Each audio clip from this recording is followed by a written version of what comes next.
Hello, my name is Anik Malcolm, and this is a video explaining the incredibly elegant mathematics I found hidden within the sacred 21 million number, as displayed in my series of works titled The Whole Entire Universe.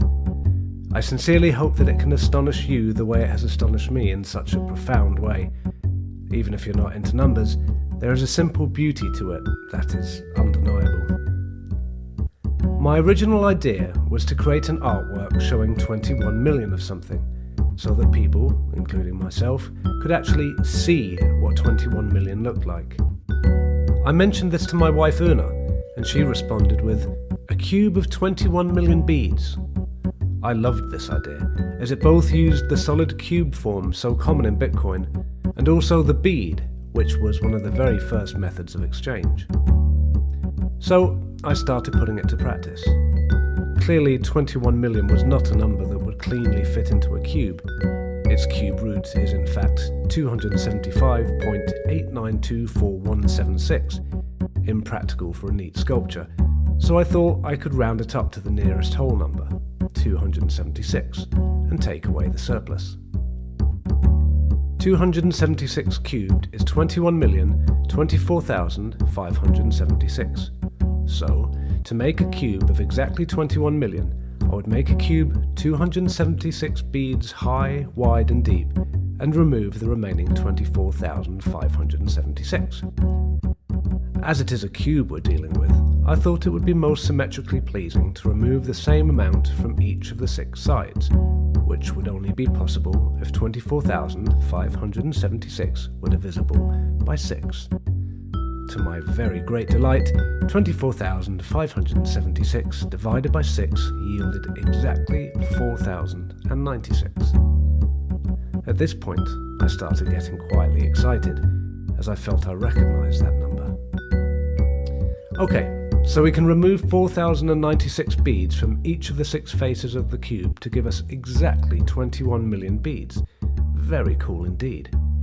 And because it's a cube, wouldn't the neatest way to remove a layer of beads be in the shape of a square? My hands were actually shaking a little as I punched in square root of 4,096 into my calculator, and to my utter disbelief, the result was exactly 64. So, I could actually achieve a cube containing exactly 21 million beads by means of removing 6 identical squares from its surfaces. What were the chances of that? They were very small indeed, as I'll explain later. But not only that, I felt that removing the exact same square of 64 by 64 would be visually boring, but recognised that 64 could be divided in half, over and over again, and in fact exactly another 5 times before the squares became individual beads, absolutely perfect for the purposes of the cube. This repeated division by 2 yields the pattern you see in my works. 1 square of 64 by 64, then 4 squares of 32 by 32, then 16 squares of 16 by 16, down to 1024 squares of 2 by 2. This, to me, is at the same time a visual representation of the halving mechanism so integral to the entire paradigm of Bitcoin's mechanics and function, but also the exponential growth that is a direct result of that halving.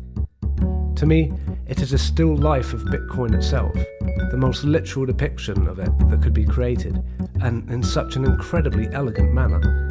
I can say this because I didn't create it, I merely found it there, waiting to be discovered in all its mathematical beauty.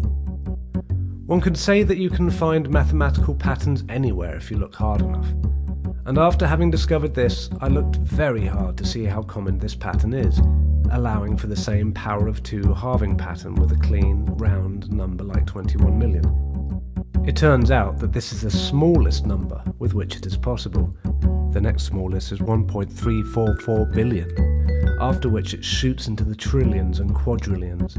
The sheer size of the other numbers in the set, whether based on 64 or further up the powers of 2, make it very obvious how exceedingly unlikely it is that such mathematical elegance would apply to our sacred 21 million number, and how fortunate we are to be able to see it so beautifully and symbolically.